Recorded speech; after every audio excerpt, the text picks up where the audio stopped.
Nifty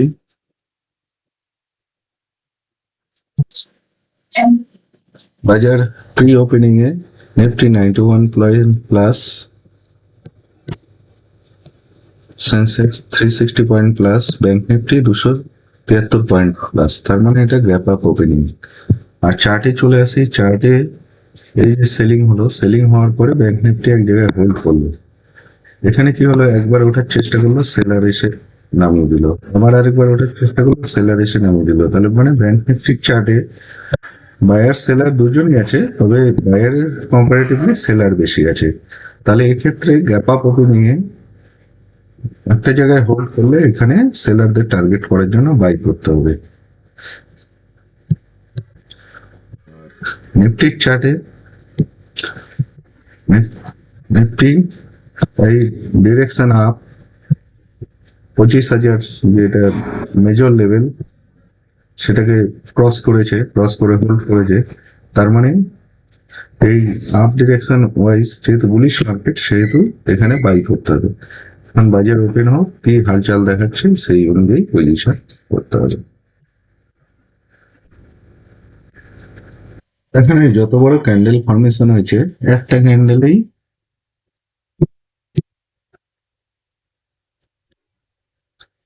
ক্যান্ডেলেই মোটামুটি 200 point. তো এখানে তো এই ক্যান্ডেল দেখে তো সেল করা যাবে না, তবে একটু অপেক্ষা করতে হবে।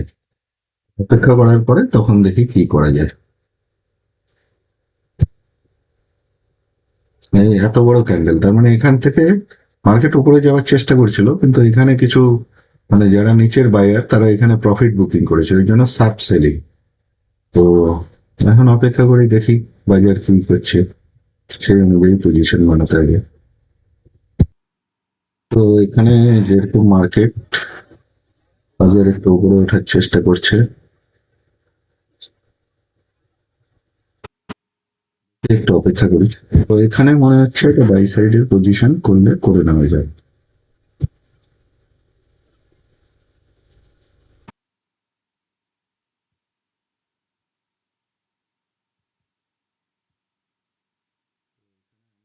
বাই সাইডের পজিশন করে নিচ্ছি।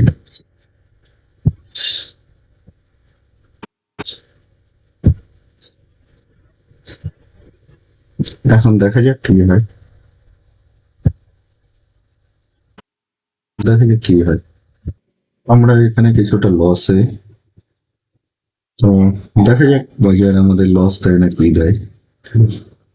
এখানে কি হচ্ছে, এখানে যে প্রফিট বুকিং হলো, এদের সঙ্গে সবার সঙ্গে সেলিং এ গেলে একটা রিট্রেসমেন্টেই আমাকে বের করে দিবে।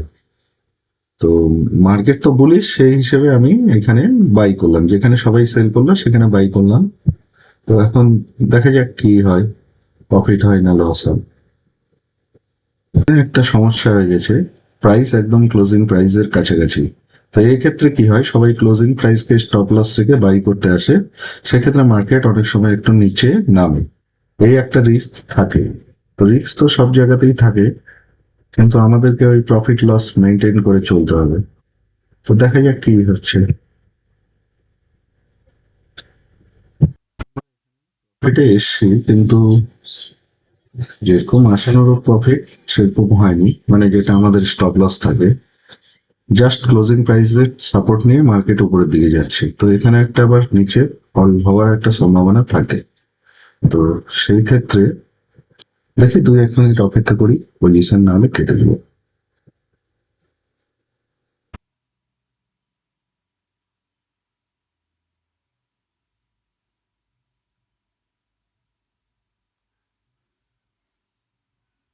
এখানে আমাদের পজিশনটা কেটে দিলাম, কারণ এখানে একটা মানে যেহেতু এক্স্যাক্টলি ক্লোজিং প্রাইসকে সাপোর্ট নিয়ে উপরে যাওয়া গেছে, মার্কেট আবার নিচে হয়তো নামতে পারে, সেই হিসেবে পজিশন কেটে দিই।